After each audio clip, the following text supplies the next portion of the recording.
나의 믿음 약할 때 날 붙드네. 마귀 나를 꾀일 때 주 날 붙드네. 나를 붙드네. 나를 붙드네. 사랑하는 나의 주 나를 붙드네. 우리 구주 아니면 서지 못하네. 나의 사랑 식을 때 주 날 붙드네. 나를 붙드네. 나를 붙드네. 사랑하는 나의 주 나를 붙드네. 나를 귀히 보시고 항상 붙드네. 구원 얻은 사람을 항상 붙드네. 나를 붙드네. 나를 붙드네. 사랑하는 나의 주 나를 붙드네. 멸망길로 나갈 때 주 날 붙드네. 피를 흘려 샀으니 주 날 붙드네. 나를 붙드네. 나를 붙드네. 사랑하는 나의 주 나를 붙드네. 이 시간 한마음으로 기도합시다. 기도 제목은 주님과의 관계 외에 더는 욕심내지 않기로 기도합시다. 주님 관계 말고 또 다른 관계를 설정하게 되면 그것이 욕심과 근심과 걱정으로 우리 자신을 무너뜨리게 만듭니다. 그럴 때마다 주님의 관계 외에는 다 허구하고 허상인 것을 깨달을 수 있도록 다 같이 기도합시다.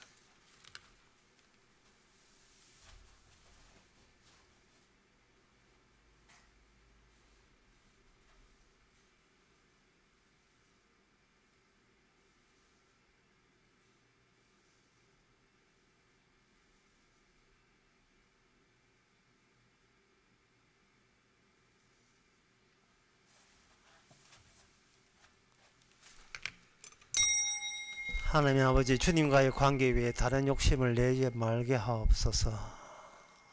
주님을 관계에서 눈 돌려서 다른 관계를 생각한다면 그것이 우리의 근심 걱정을 초래하는, 우리의 심령을 부수는, 망치게 하는, 아프게 하는 요소인 것을 정신 차려서 다시 주님과의 사랑의 관계 쪽으로 마음 돌릴 수 있는 저희들 되게 하옵소서.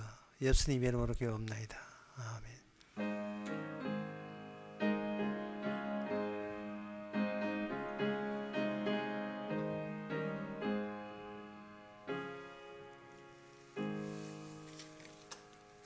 하나님의 말씀 봅니다. 하박국 3장 1절에서 2절입니다.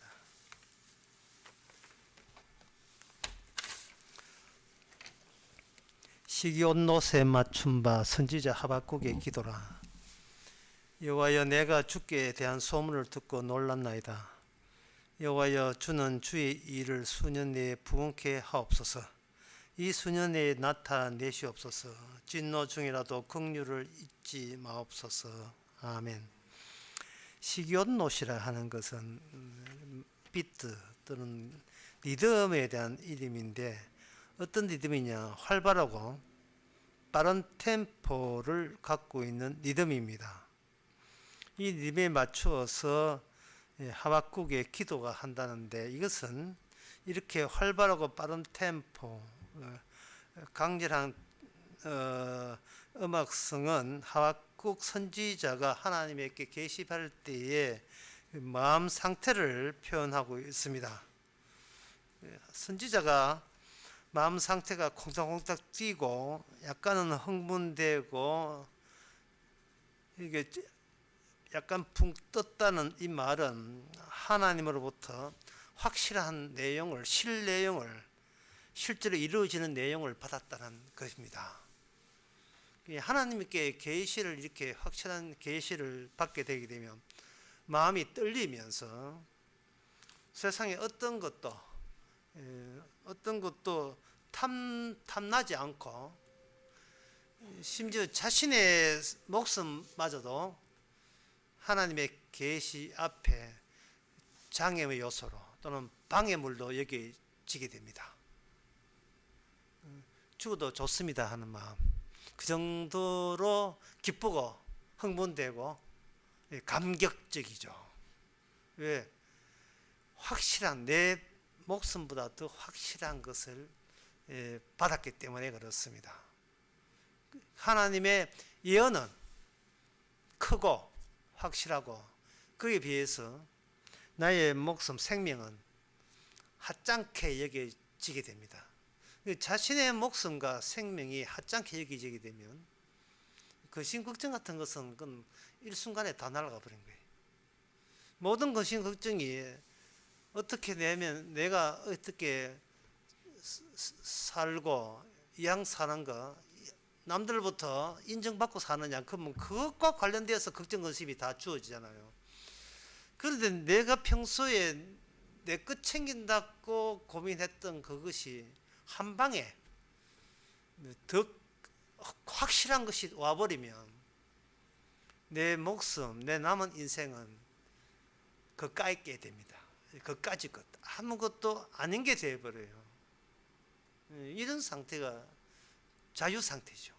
하나님의 말씀에 매여 있는 상태. 더는 나의 명분에 매이지 않는, 내 가치에 매이지 않는 그런 상태. 이게 진리가 너희를 자유케 한다는 그 상태를 두고 이야기합니다. 그런 상태가 참 오래 갔으면 좋겠죠. 그런데 이게 하나님의 죽게 대한 소문, 이게 내가 죽게 대한 소문이에요. 이렇게 흥분되게 가락에 맞춰서 거침없이 예언을 쏟아놓는 이유는 죽게 대한 소문입니다. 내게 대한 소문이 아니고 주님이 어떻게 하실 것에 관해서 내가 어떻게 하느냐는 불확실하지만 주께서 이렇게 하겠다는 그러한 주님의 계획이 나를 덮친 거예요.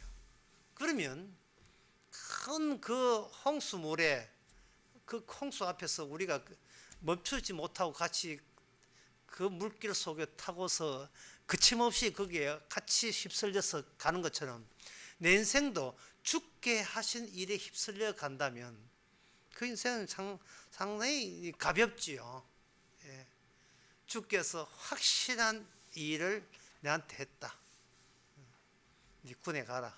확실한 거 이렇게 줬다면 그 물길 타듯이 그냥 뗏목 타고 그냥 그대로 가면 되니까요. 내까지 것은 아무것도 아니니까요. 나를 더 이상 지킬 필요가 없겠죠. 근데 그 내용이 뭐냐? 그 내용이 여기에 2절 끝에 나옵니다. 주의 일을 이 수년 내에 부응케 해달라 하는, 부응한다는 것은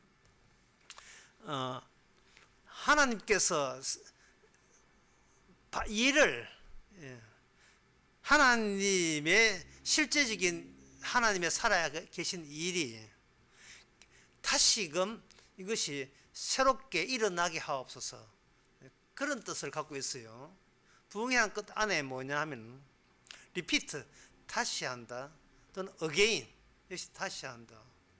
repeat again 이런 것도 되죠. over and over, 이렇게 다시 하면서도 뭔가 새로움을 추가하면서 다시 주의 일이 늘 이렇게 나타나는 거. 그게 내게 부응되는 게 말고 주의 일이, 주의 말씀대로 그대로 반복해서 드러나게 하옵소서. 요거 부응입니다. 예, 기독교 출판사에 보면 부흥 출판사 하는 게 있어요. 부흥. 그래서 그 이름을 붙일 때, 좀 상당히, 예, 좀 그 저희가 의심스럽다는 생각이 들어요. 주의 말씀이 부흥되면 참 좋겠는데, 내가 벌리는 사업이, 예, 출판 사업이 잘 된다든지, 교회 일이 잘 된다, 부흥한다든지, 이것은 그 주의 일이 아니에요. 왜 그러냐 하면은 이 주의 말씀이 부흥될 때는 다시 되풀이 되는 현상의 증거는 뭐냐 하면 그 뒤에 나옵니다. 진노 중에서 긍휼이에요. 진노 중에서 긍휼이 되풀이해서 일어나는 겁니다. 진노받고 또 불쌍히 여김 받고, 진노받고 또 불쌍히 여김 받고, 이것이 되풀이 되는 게, 예, 주의 말씀이 부흥될 때 나타나는 현상이에요.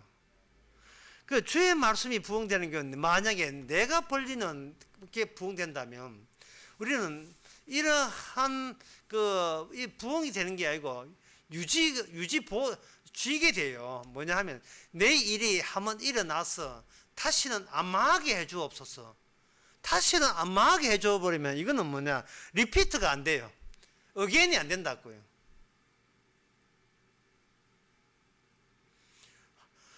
부자 되게 부흥하옵소서. 예, 예를 들어서 쉽게 설명해서 내가 부자 되는데 부흥되는 방식으로 부자 되게 하옵소서, 해 주옵소서라는 말을 부흥과 연관시킨다면 1월달부터 6월달 때가 부자 되가 7월달부터 12월달 돼 꼬름 박아야 돼. 그리고 1월달부터 6월달에 또 부자 되고 7월달부터 12월 또 완전히 빚으로 다 날아가야 돼요. 이게 부자 되기의 반복입니다.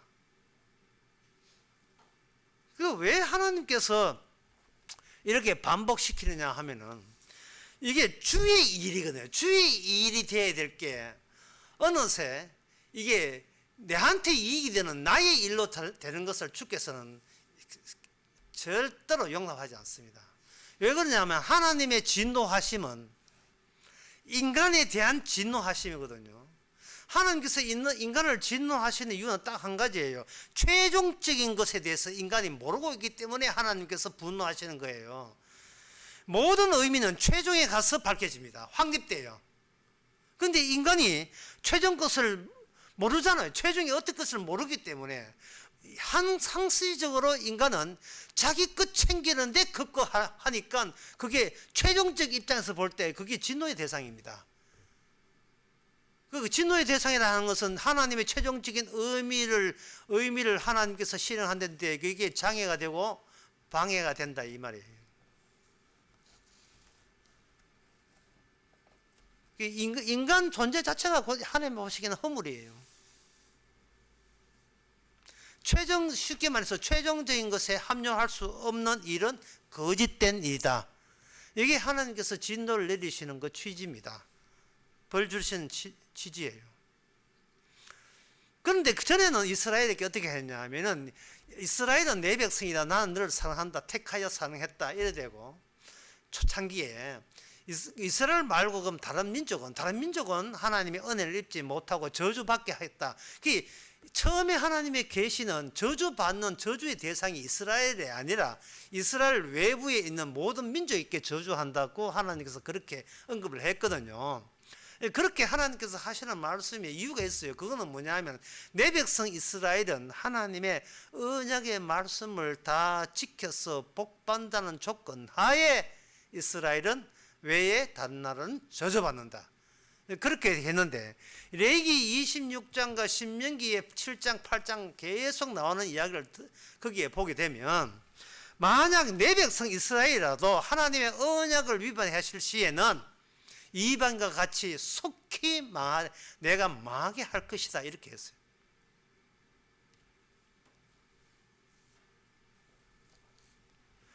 그렇게 하시는 근거가 신명기 9장에 보면 나옵니다. 내가 이스라엘이 너희들 생각하기에는 다른 민족보다 특혜를 하나님 앞에 자기가 스스로 잘났다고 생각하는 경향이 있는데 그렇지 않다. 이스라엘이 하나님 이스라엘을 가지고 다른 민족을 치는 것은 결코 이스라엘이 다른 민족보다 선하거나 착해서가 아니라는, 의로워서가 아니라는 겁니다. 그것은 너와 나 사이에 있었던 하나님의 언약이 언약되고 언약대로 그대로 구현되기 위해서, 언약이 인간 세상보다 언약이 하나님에게는 우수이라는 사실을 이스라엘을 통해서 보여주기 위해서 언약이 있는 나라 이스라엘과 언약이 없는 나라 이방 민족과의 차별화시키기 위해서 저쪽을 저주한 거예요. 그만큼 하나님께서 언약 위주인 겁니다.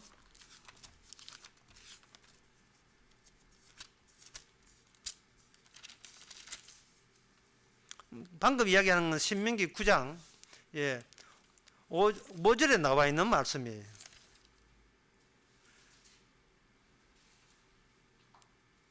너희 그 4절에부터 보면 내 하나님 여호와께서 그들을 내 앞에 쫓아내신 후에 내 심중에 이르기를 나의 의로움을 인하여 여호와께서 나를 이 땅에 인도하여 드려서 그것을 얻게 하셨다 하지 말라. 실상은 이 민족들의 악함을 인하여 여호와께서 그들을 내 앞에 쫓아냈습니다. 내가 가서 그 땅을 얻으면 너의 의로움도 아니요 내 믿음도 정직함도 아니요 내 마음이 정직함도 아니다. 그렇게 하나님께서는 뭐냐 하면은 악한 이스라엘을 통해서 악한 이방 민족을 쫓아낸 거예요. 그러면 이방 민족이 이스라엘에 쫓겨나갔을 때 이스라엘은 뭐를 캐치해야 되냐 하면 우리가 우리 앞에 쫓겨나간 저 이방 민족이 결코 우리보다 더 악하지 않다는 사실을 본인이 받아들여야 돼요. 우리는 저보다 더 어렵지 않다는 사실을 전쟁이라는 기능을 통해서 그걸 발견해야 되는 겁니다.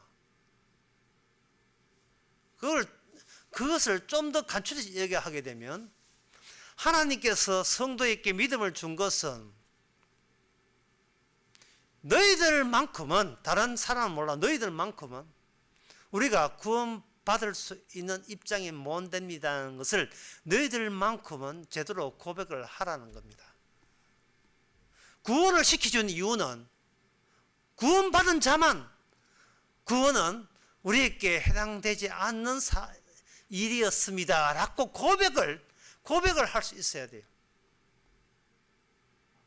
이 말은 우리는 저주받아 쌉니다라는 말을 해야 되고, 그걸 이제 보편적으로 편하게 이야기하게 되면 하나님이여 내 인생을, 하나님이 치독하게 우리 인생을 망치고 우리 가정을 망치고 벌 준다 할지라도 그거는 참 잘한 조치이십니다 라고 찬양해야 될 자들이 성도라는 거예요.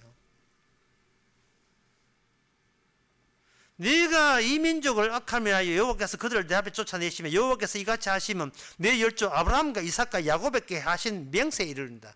아브라함 때문에 아니고 이삭 때문에 아니고 야곱 때문에 아니라 아브라함과 이삭과 야곱에게 준 하나님의 맹세 때문에, 주의 일, 주께서 친히 하시는 일 때문에 하나님께서는 아브라함과 이삭과 야곱을 택하여 하나님 자신이 어떤 분이라는 걸 그들 소수를 통해서 드러냈습니다. 그것이 하나님의 언약이었습니다.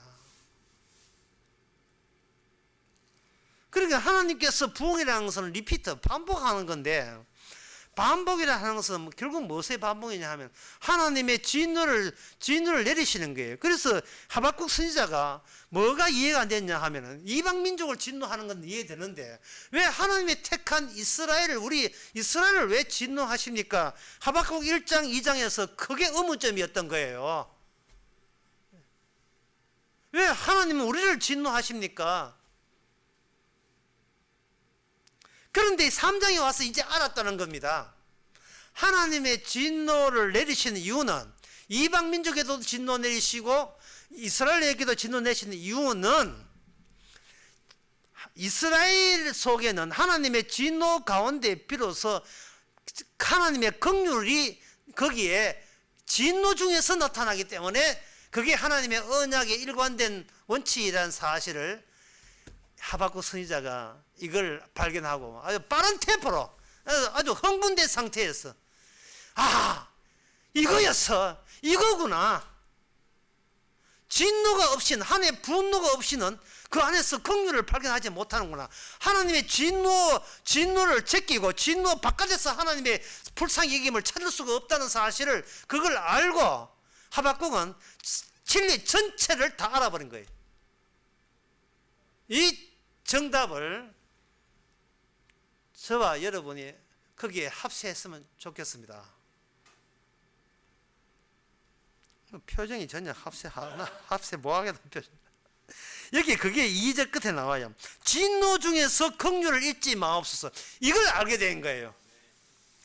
불쌍히 여기는 것이, 불쌍히 여기는 것이 니도 맞아라 하는 가운데서 비로소 불쌍히 여길 자 따로 나오고, 왜 때립니까 반항할 자 따로 나오고, 이렇게 다 같이 이방이든 이스라엘이든 택한 백성 택하지 않은 백성 전부 다 하나님의 진노 가운데서 다 이루어지는 겁니다. 이걸 여러분들이 이게 왜 중요하냐 하면은, 바로 하박국 이게 진노 가운데 긍휼을 누가 이루었냐 하면은 바로 하나님의 하늘에서 오신 하나님의 독생자 예수님께서도 이 말씀을 그대로 십자가에서 이룬 거예요. 십자가에 달릴 때 나는 아버지, 저는 십자가 달리기 전에 겟세마네 3번 기도하셨잖아요. 나는 죄가 없습니다. 죄가 없기 때문에 벌 받을 일 없습니다. 이 진노의 잔을 내가 왜 받아야 됩니까? 라는 식으로 3번 기도했어요. 3번 기도하시면서 내린 결론은 뭐냐? 나는 죄가 없기 때문에 이런 무서운 저주를 받을 필요가 없지만 아버지께서 바로 이 언약을 원하시기 때문에 언약 속에 예수님 자신이 거기에다가 먼저 앞서서 거기 먼저 들어가신 거예요. 하나님께서 필요한 것은 예수님의 마음이 필요한 거예요. 왜냐하면 예수님이 마지막 때에 오시는 분이거든요. 아까 제가 말씀드렸잖아요. 모든 의미는 최종성에서 다 드러나고 그 최종적인 의미에 합류하지 않으면 하나님께서는 그것을 거짓된 자로 보는 거예요. 하나님께서 받아주질 않습니다. 적어도 성도라면 뭐 내놓을 게 있어야 되죠. 성도라면 내놓을 게 있어야 돼요. 예를 들어서 목사님이 우리 교회는 그런 게 없어, 대신방이라서 봄철에 대신방 이런 거 없습니다. 소신방도 없는데 무슨 대신방이 있어요. 할 때 대접한다고 여러 가지 내놓지요. 그러나 그 목사 입장에서는 복음과 관련된 목사 입장에서는 그 사람이 뭘 대접하고 바카스 비타 500 그게 중요한 것이 아니고 그 가정집에서 하나님이 원하신 걸 내놓을 때 목사도 같이 기뻐할 수밖에 없어요. 목사 교인 관계는 아무 짝도 소용없는 관계예요. 서로 아는 사이죠. 아는 사이인데 그게 아는 사이가 뭐예요? 아무것도 아니죠. 그러나 목사 교인 사이에서 목사 입에서 복음이 나오고 성도 입에서 복음이 나올 때 그거는 영원히 같이 가는 사이입니다. 영원히. 부부도 그냥 복음 없이는 그냥 동거인이에요. 동거인이고 같이 사는 이유는 못 헤어져서 헤어지게 되면 비용이 많이 들어요. 그죠? 애들 보기에 또 민망하고 그냥 아무 의미 없는 거예요. 그러나 그 부부 사이에 복음이 나온다면 그 관계는 본인들이 만들어낸 게 아니에요. 왜냐하면 인간이 내놓을 수 있는 것은 하나님의 일시적인 것, 최종성이 아니고 일시적인 것, 자기 살궁리만 내놓잖아요. 그게 자기 나 잘났다 이것만 내놓는데 거기서 복음이 나온다면 이것은 하나님이 친히 집어넣어 주신 거예요. 그 아내 입에서 복음이 나오면 어떻게 그런 일이 남편이 복음이 나온다면 최종적 의미가 왜 당신 입에서 나와? 예? 최종층에 가야, 그러니까 십자가 안에 들어가야 나올 수 있는 것이 고백들이 나온다면 그 배우자끼리 그 한 부부는 솔직하게 말해서 미친 겁니다. 이 지옥 같은 세상에서는 미치지 않고서는 못 살아요. 예. 남 따라가다가는 숨이 막혀 못 살아갑니다. 남 따라가다가는. 남 하는 거 다 따라가게 되면 본인도 지치고, 예. 주일 아침에 얘기했던 탈진해요. 탈진합니다. 초등학교 2학년은 2학년 진도 다 따라해야 되고 3학년 3학년 진 따라해. 나중에 애가 탈진해버려요. 예. 초등학생들이 4학년 되면 또 선행학습회가 4학년 때 고등학교 수학도 책 배우고 이거 언제 따라갑니까? 생각함수 미분 방정식이 그게 최종적인 겁니까? 이게 최종 의미예요? 복음입니까? 진리예요? 아니지요. 인간을 자유케 하지 못하는 겁니다. 누가 우리 아이는 뭐 성공했다, 우리 애는 실패하는데 주께서 최종적인 의미를 주시는 것은 아무도 실패했다, 성공했다는 말을 못하게 만들고 하나님은 항상 예상 없는 일을 한 거예요. 나 성공했다가 하지 말고요. 하나님께는 내가 예상 못한 일을 벌렸네? 이렇게 이야기되고, 저 실패했습니다 하지 마세요. 내가 생각하지 않는 다른 예상 밖의 일을 벌리신 거예요. 예상 밖의 일이. 왜 예상 밖의 일이 하느냐 하면, 인간이 적어도 하나님의 백성이라면 내 뜻대로 안 되게 하게 한 거예요. 주께서 내 뜻대로. 이 하박국 선지자 1장 2장 보게 되면요, 하박국 선지자로 인간인지라 우리나라 이스라엘로 하나님 좀 책임지세요 이런 식으로 나갔어요. 그래서 약간은 분노하면서 기도 막 한 거예요. 1장 2장 기도입니다. 하나님이 어떻게 이렇게 나올 수가 있습니까? 어떻게 200민족이 우리 하나님이 계시는 거룩한 나라를 이렇게 함부로 침공해도 왜 하나님 가만히 있습니까? 왜 침묵하십니까? 그런 내용이 있었잖아요. 그런데 3장에 넘어와서 지금 뭐 박수 치면서 하는 거예요. 하나님께서 우리를 망하게 하는 이유는 그동안 이스라엘이 놓친 게 있다는 거예요. 뭐냐? 망하는 가운데서 비로소 불쌍히 여기주는 거예요. 그것은 안 망하고 내가 망하지 않고서는 밖은 자꾸 내 것으로 만들려고 하는 내가 하나님의 일에 회방자요, 방해자가 되는 거예요. 내가 안 망해버리면, 내가 있어야만 하는 것이 되지 않고, 내가 버젓이 내게 있어버리면, 소위 하나님이 주신 복을 준다, 내 것으로 다 전환시켜버려요. 내 믿음, 내 소망, 내 사랑. 이러면 그거는 이단이죠.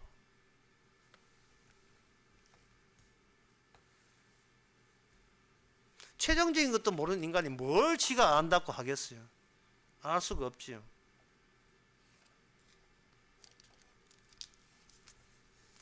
그래서 하나님께서는 이 최종적인 것을 하나님의 계시를 주셨습니다. 진노 가운데 긍휼을 잊지 마옵소서 이렇게 했어요.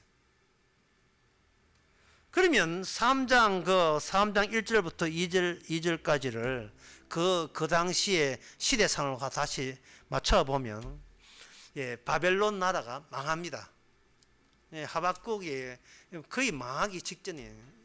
1차 바벨론에게 망할 때 나오는 그런 계시거든요. 그렇게 이미 바벨론이 1차 쳤고 이제 곧 다 함락해요.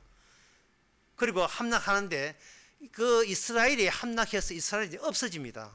굉장히 중요한 이야기예요. 이스라엘이 없어진다는 것은 이것이 이스라엘에 대한 하나님의 사랑입니다. 하나님이 나를 없앤다는 것은 이것보다 더 큰 사랑이 없어요. 없애놓고 없는 데서 있게 하시는 거예요. 이게 리피트예요. 이게 어겐입니다. 우리 자신은 그렇게 못하죠. 예수님의 십자가 다음에 부활이잖아요. 이 십자가 부활이 어떤 차이가, 십자가 부활이 어떤 관계냐 하면은 죽여놓고 살리거든요. 만약에 예수님이 믿음이 없었으면 안 죽었어요. 왜? 예수님이 만약에 믿음이 없다면, 겟세마네 기도하는 가운데 믿음 없이 기도가 끝난다면, 하나님이 나를 죽여놓고 아버지가 나를 안 살리면 나 어떻게 하지? 그렇게 되는 거예요. 모든 인간은 자아가 있는 이상은 자아가 이 믿음을 방해해요. 믿어라. 좋습니다. 믿습니다. 예, 믿으면 살려줄 거요. 이 말 자체가, 믿으면 살려줄 거, 이 자체가, 이게 나는 믿음이 전혀 없습니다. 그냥 확률만 내다볼 뿐입니다. 어떤 가능성만 내다봅니다.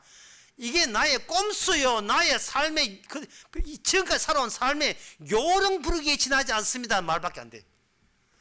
인간이 꼼수와 요령을 아예, 그것조차도 아예 뿌리채 잘라버려야 돼요. 그래서 그 믿음은, 예수님의 믿음은 우리 인간들이, 아담에 속한 인간들이 할 수 있는 믿음이 아니고 예수님의 믿음은 성령이 주신 믿음이에요. 그 성령이 성도한테 온 믿음과 성령이 안 온 상태에서 열심으로 하나님을 믿는 사람과의 그 차이는 지옥과 천국의 차이입니다. 열심을 내서 믿는 사람은 지옥 가고요.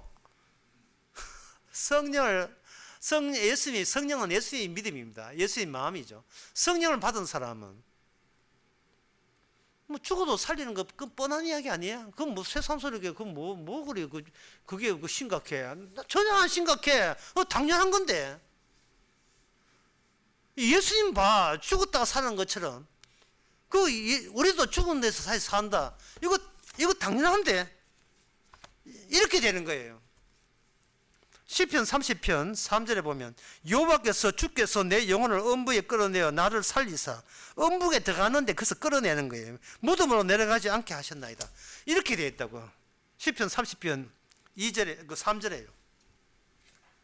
그거 다 내일에도 죽은 자가 부활 나오고 에스겔 37장에도 그게 죽은 자가 나온다 이야기했어요. 그러니까 그걸 보고 성령을 안 받은 사람은 이거 괜찮은 보험이 들은 내용이 있네. 야, 이거 한 믿어 놓으면 내 장래가 잘 되겠다. 이렇게 생각하는 게 이게 성령을 안 받은 상태에서 성경을 보는 사람은 그래서 거기다가 뭐라 하면 굳게 믿습니다 하고 쌍시옷이다가요. 굳게 믿나이다 믿습니다. 예, 이렇게 갑자기 힘을 주는 이유는 내가 힘줘야, 힘을 빡치게 힘을 줘야 마치 구원이 보다 확실하게 줄 수 있다고 생각하는 거예요. 근데 뭐 변비 걸리 있습니까? 힘주기로.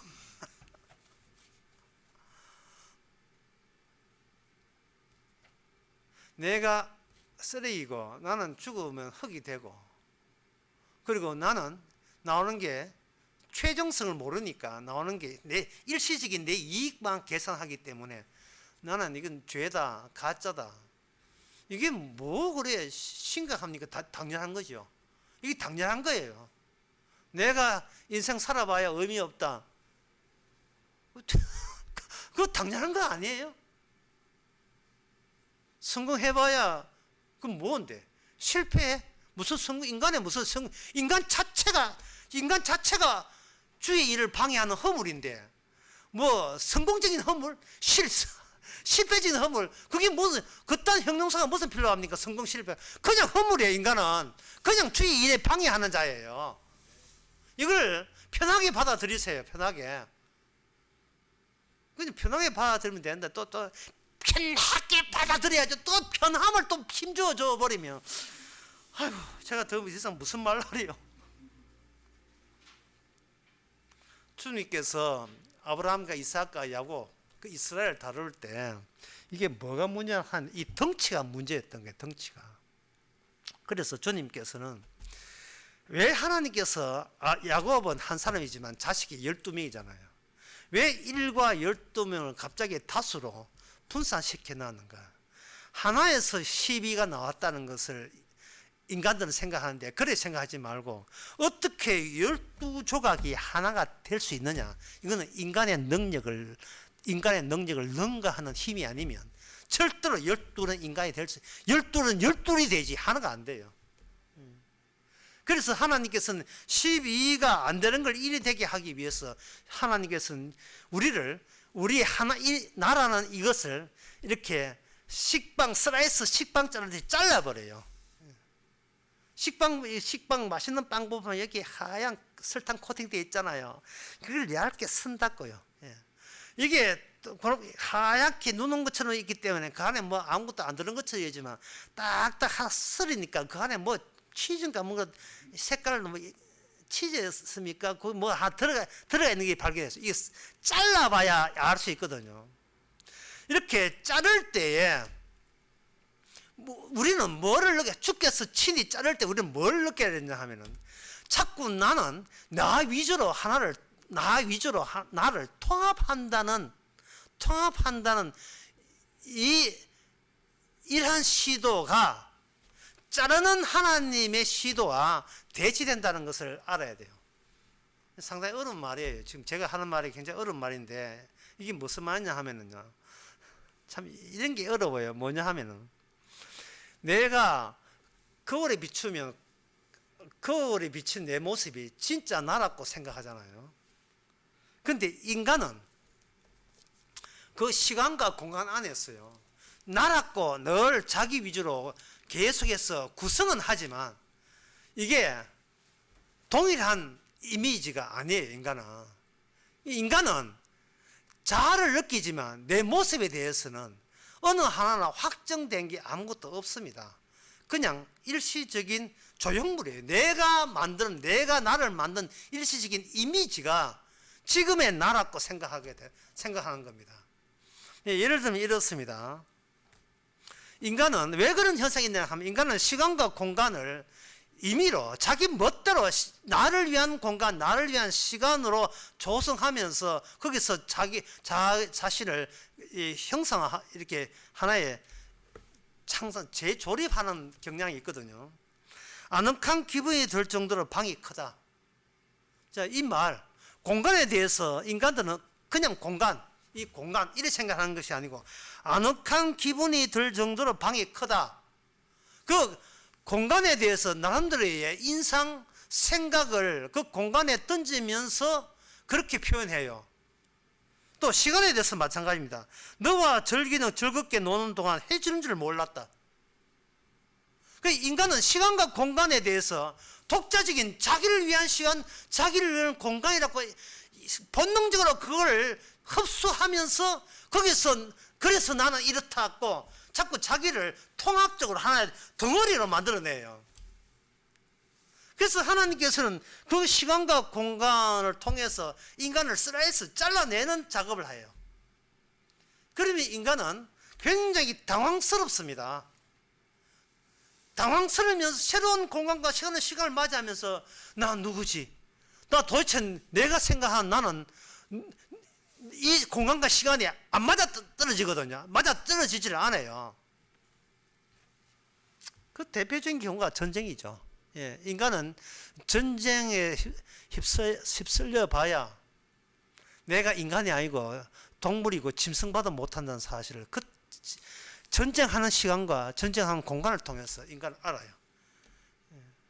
인간은 진짜 자기가 귀신에 불과하다는 것은 전쟁하면서 알아요. 뭐 전후에 이런 것도 없어요. 그냥 내 하나만 살면 돼요. 내 하나만. 뭐 사람이 여유 있을 때는 선하죠. 그러나 돈이 궁하고 다급하고 생기비조차 없을 때는 짐승 되지 말라도 알아서 짐승이 되는 겁니다. 하나의 자아상을 갖고 있는 그 한 살부터 20살까지 형성된 자기 집안에서 다 기원받는 그 아들들을 이걸 총알바지 거기에 전쟁하는 기계로 만들기 위해서는 그걸 다 무산시켜야 돼요. 그래서 농산훈련소 갈 때 머리부터 깎게 하는 겁니다. 네가 알던 너를 잊어라. 새로운 시간과 새로운 공간을 줘요. 그거는 뭐 잠자는 시간, 밥 먹는 시간 내 마음대로 못해요. 뭐 반찬이 없다, 반찬 투정 못합니다. 옷이 뭐야 이게 소매가 왜 길어? 안 됩니다. 그리고 쉴 때 쉬고 놀 때 놀고 그런 거 없습니다. 그리고 군대 청소하고 빡빡 기고 화생방 활성방 물질을 마시고, 이거는 지금까지 20살 살면서 지 취미 아니에요. 나도 뭐 독가스 마시고 싶다 이런 거 없어요. 그가 재밌게 했어서 재밌는 나를 구성했던 그것과 정반대되는, 내가 역겨워하고 내가 기뻐하는 것만 다 줘버려요. 줘서 그 나 자체를 무산시킵니다. 새로운 시간과 새로운 공간에서. 왜? 훈련소는 일종의 이미 시작된 전쟁터이기 때문에. 전쟁터.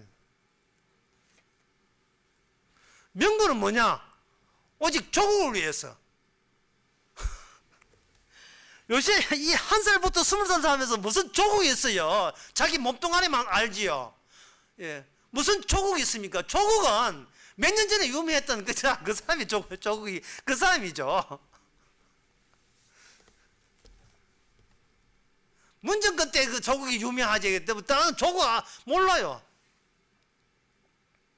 그런데 새삼스럽게 조국을 위해서 총을 맞이하고 조국을 위해서 총 떼매고 무조건 돌격할 때는 무조건 돌격해야 돼. 예? 따지지 말고 판단하지 말고 묻지 말고, 예? 생각하지 말고. 너는 기계야. 총 들고 간 기계야. 쏘라 하면 쏘고 죽으라 하면 죽는 거야. 이 훈련을 하는 거예요. 야, 이 군에 가기 전에 벌써 급죽. 하박국은 지금 바벨론으로부터 전쟁에 휩쓰게 됩니다. 왜 우리를 이렇게 전쟁통에 밀어넣습니까? 우리에게는 하나님 믿는 우리의 개체가 있는데, 하나님 뜻은 그거예요. 그 개체마저 너를 위한 신앙이기 때문에 박살내는 거예요. 쉽게 말해서 네가 메시아가 아니다 이 말입니다. 네가 메시아인 척 하지 말라는 거예요. 네 믿음으로 네가 구원받는 척 하지 말라는 거예요. 네 믿음으로 구원받는 게 아니고 예수님의 믿음으로 구원받게 돼 있어요. 그게 최종적인 의미예요. 그것도 모르고 교회에서 믿어라 말도 안 되는 소리예요. 그건 굴하고 사기입니다. 성령을 선물로 받지 아니하면 구원 없습니다. 왜냐하면 기껏 모아봐야 자기 자신을 포기 못하는 아주 끈질긴 악마의 모습만 그냥 계속 살아있는 거예요. 그런 것으로 대표적인 멘트가 뭐냐면 복음 알고 바르게 살자. 이게 하나님의 뜻이다. 이게 바로 첫 그리스도 마귀가 가르치는 거예요. 복음 알고 예수님 신앙인답게 살아야지. 이게 마귀가 가르쳐준 거예요. 마귀가 계속 자기가 살아있는 거예요. 자기가.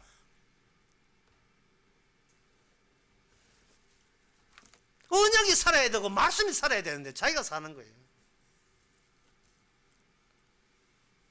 그래서 하나님께서 어떻게 하느냐, 그거 슬라이드하고 토막 내고 주님의 말씀이 와서 최종적인 의미가 와서 그걸 다시 하나로 통합해요.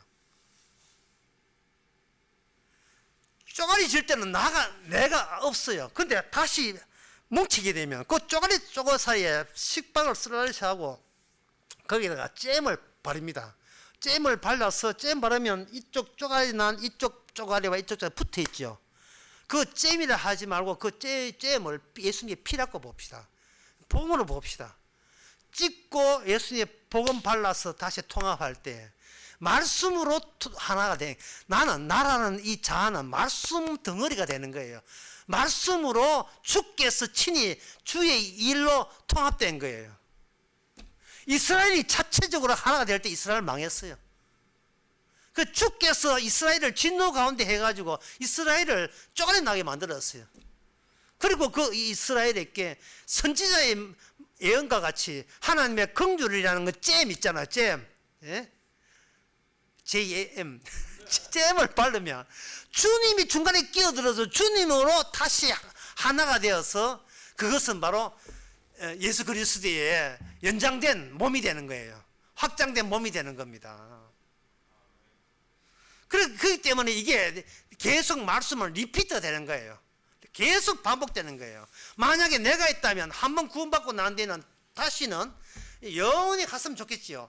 그래 되면 내가 구원받아요. 내 안에 있는 그리스도의 구원이 나타나는 게 아니고 나 구원받았다 이게 티 나온다고요.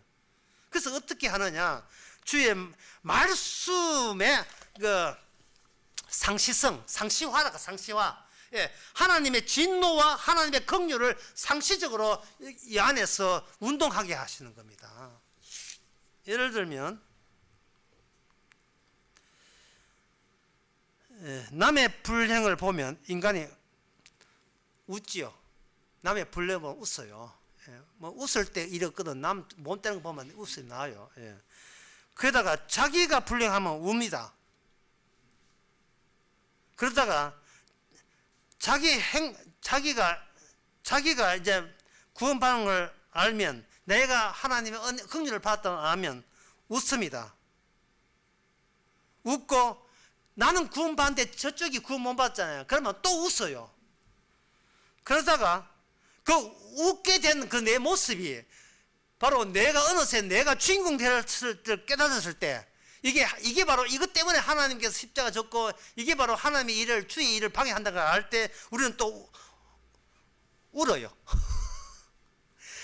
이게 계속 반복되는 거예요. 왜? 우리 안에서 말씀만 파동, 쌓인 곡성, 파동이 계속 일어나면 되니까. 그래야 진노 가운데 긍휼, 진노 가운데 긍휼, 그것이 계속 이어지는 거예요. 진노 가운데 긍휼, 진노 가운데 긍휼. 나는 보고 말아서 도사다. 이런 인간은 가짜입니다. 늘 이렇게 구원받고 기뻐하다가 까불다가 엎어지고 자빠지고 이렇게 또 구원받는 것 때문에 또 교만하고 또 깨진 것 그 자체가 주의 은혜인 줄, 긍휼인 줄 알고 감사하다가 좀 가다가 감사하니까 난 구원받은 건 맞잖아 하고 또 깨지고.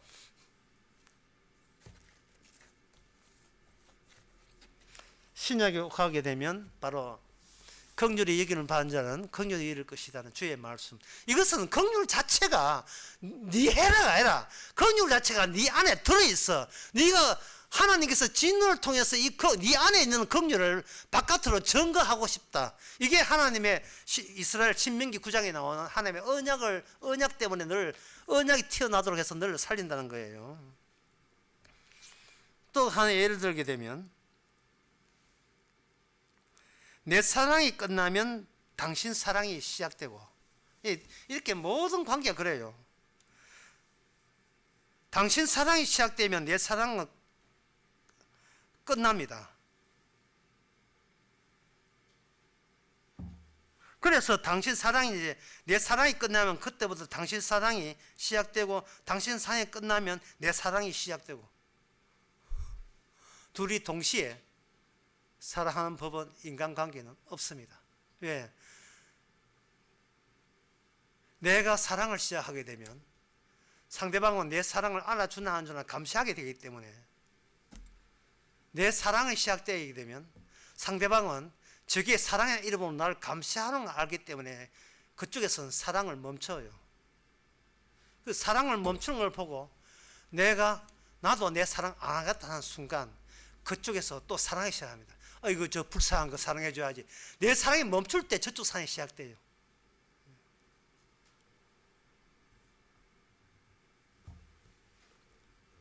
그래서 헤어질 결심이라는 영화에 나오는 대사거든요. 이게 내 사랑이 끝나면 당신 사랑이 시작되고, 당신 시작되면 내 사랑 끝나고, 결국은 다 같이 동등하게 사랑할 수 있는 존재는 뭔데? 왜냐하면 나가 있기 때문에. 내가 100을 사랑했는데 네 50만 반응하느냐? 저쪽에서 나는 50이고 200이었다. 그런데 당신은 50밖에 이해 못하니까 나는 당신 싫어. 갑자기 사랑해놓고도 사랑이 투자가 되어서 싫어가 되어버려요. 조화가 되지 않고. 마침내 웃었다. 송설애가 마침내, 난 여자 주인공 송설애, 마침내 웃었다 하다가 끝에는 마침내 울었다. 도대체 울고 웃고, 전도서 3장에 나오는 것처럼 울 때가 있으면 웃을 때가 있고, 사랑할 때는 미워할 때가 있고, 그게 그렇게 하면서도 끝까지 유지하는 것은 뭐냐? 하나님의 확정된 최종적인 예언이고 말씀의 성취고, 그게 바로 십자가입니다.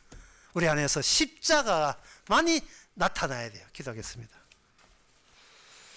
하나님의 아버지, 주님의 언약의 완성만 우리에서 나타나게 하옵소서. 그런데 우리가 우리 자신의 존재가 그걸 날마다 해방하고 있다는 사실 또한 우리가 알았어. 주께서 모든 걸 항상 주께 챙길 것이 아니라 주께 드릴 마음으로 주님을 섬기게 하옵소서. 예수님의 이름으로 기도합나이다. 아멘. 찬송가 334장 합시다.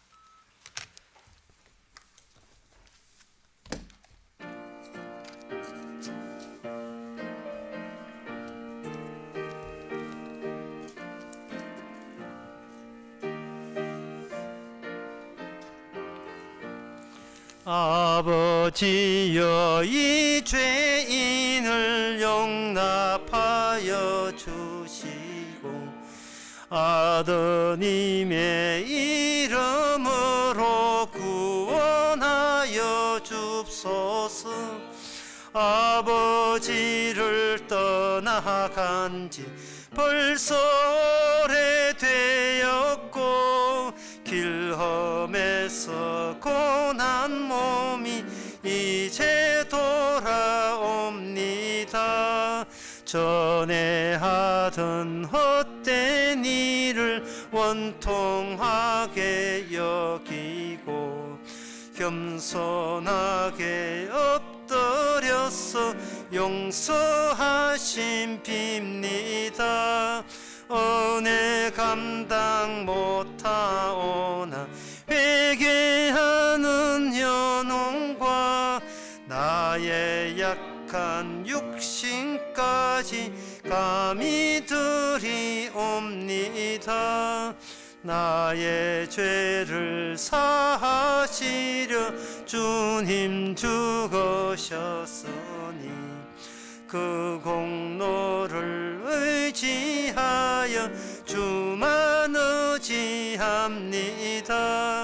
아버지여 용납하사 나를 품어주시고 주의 사랑 품 안에서 길이 살게 하소서. 아멘. 기도합시다. 지금은 우리 주 예수 그리스도 은혜와 하나님의 거짓 사랑과 성령의 충만하심이 인간의 사랑은 변덕이심에도 주님의 사랑은 한결같음을 십자가를 해서 발견한 모든 성도에게 함께 있을지어다.